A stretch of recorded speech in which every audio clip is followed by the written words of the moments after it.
Good morning. I thought I'd work on a page and film it.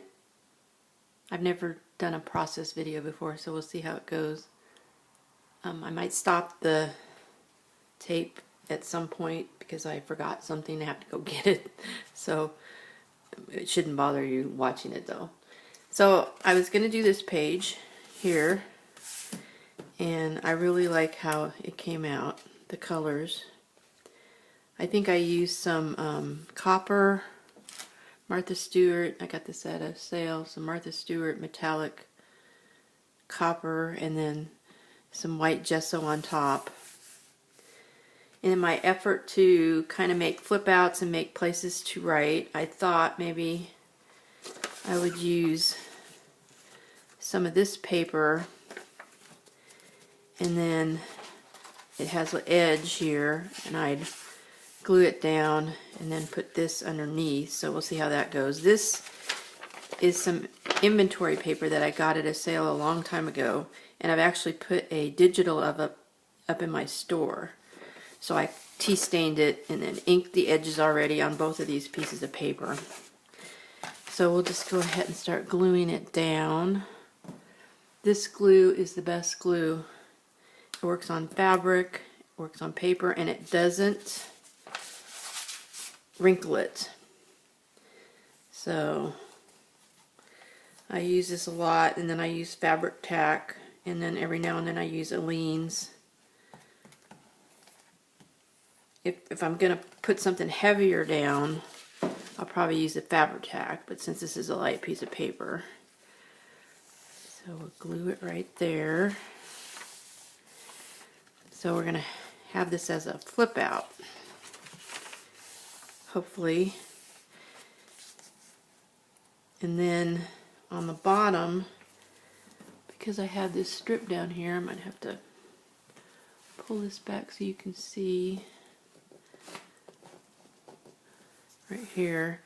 I thought I was making some digitals where I took some book pages and I printed some images on them, and I like this orangey image, so I thought I would like make a flip out of this too somehow and attach it to the bottom of this paper. So we're gonna fold it right about where we need the flip out at, and luckily this other glue isn't totally down yet, so we can stick it under there. Lift the corner of this up a little bit. We'll stick this under here, and then lay it down so it makes, and then I could either glue it to that or leave it as its own flip out, but every time this flips up it'll go up, so I think I'll glue it. Put some glue down here. Now sometimes I'm doing this kind of quick, sometimes you have to come back and do the corners again. I craft standing up, and I have a small area with some dressers that I craft on, but what I end up doing, I'm in the room where my washer and dryer are, and I end up crafting on the top of my washer and dryer all the time. In fact, this is the top of my washer right now that I'm crafting on and filming this. So I do it standing up, and then my dryer has a glass top, which works really good for gluing things and getting over the edge and then being able to wipe it off. So now these will both flip up at the same time. And then back here, let's see which side of this paper. Oh, I was going to have it this way, or maybe this way. That looks nice. So there'll be something to write on. You can actually, they can probably write on the gesso painted pages too. I'm sure markers will work on it. Some ink pens, gel pens. So, or you could just glue a photo.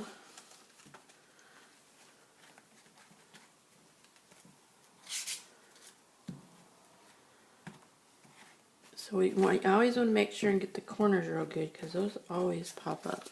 So I think I had it like this. And we'll go like that. There we go.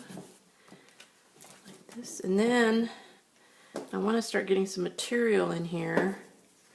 And I found this little piece. It looks like wheat tops. So I thought that was autumny. And since I have already said I'm not doing very great at the sewing, I'm just going to make a little tab and staple it.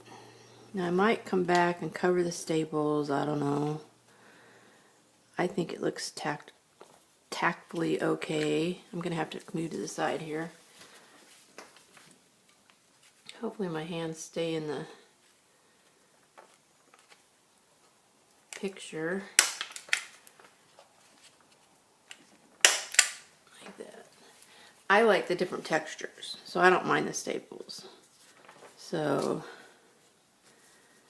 but you could put a button or put a little die cut over that. And then on top, I have this different stuff. This is actually from the dollar store. They had these gift bags.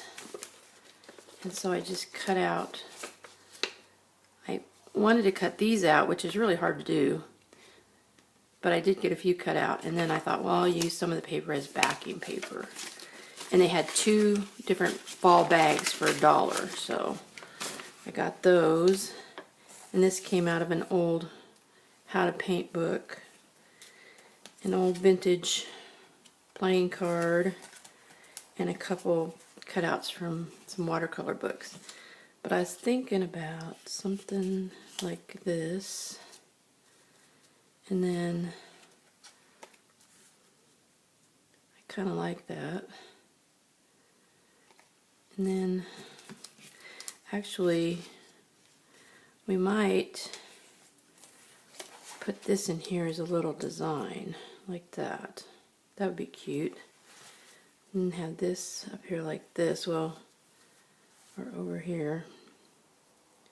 So anyways, we're going to glue this one on this one. Oh, and I inked the edges. And I use this scissors that I got that has a torn edge kind of thing. I got this at a garage sale. I am like the cheapest crafter. I garage sale. I look for the deals. I don't have tons of money, so I'm always looking for some kind of deal. And if you go on Craigslist looking for your garage sales, you click into the garage sale area, and at the top it has a search bar.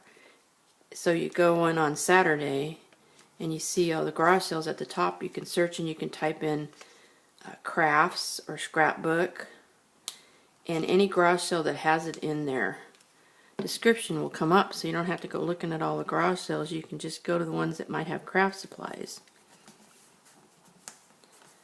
So, and then I think we'll glue her down.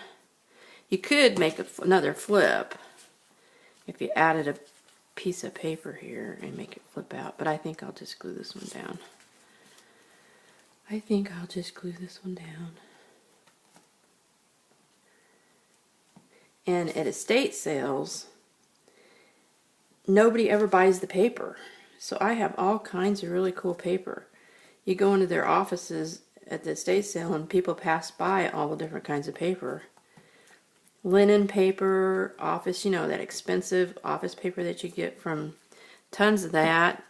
I was working on this, printing out some leaves for this journal on the other page on some paper that I got at a sale. It could be onion skin. It's almost like tracing paper, but it's a little different. I got that at a garage sale, and I have found lots of paper like that. Not a garage sale, estate sale. So if you look for estate sales and just pop in, especially on the last day, around here the last day is always half price day. So then we go like this, and we have our flip out, and we'll glue this down And now I'll probably still keep adding a little bit to this. I could add some little things to this looking at it, but that gives you an idea.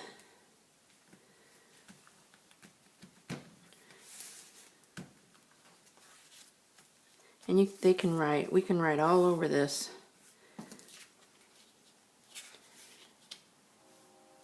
Anyways, oh, and yesterday I was going through my stamps from the free stamp show stamps, and mine's coming up again next week.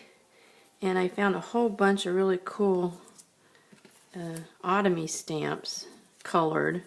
The foreign stamps are the best ones for stuff like that. So I think I'll put a stamp on here somewhere. Like right in the corner, upside down. Hopefully you can see down the corner. I'm gonna start putting some of these stamps on these pages because they're pretty. I'm gonna definitely put this one down. And that's my successful, hopefully, little process video on my autumn altered book.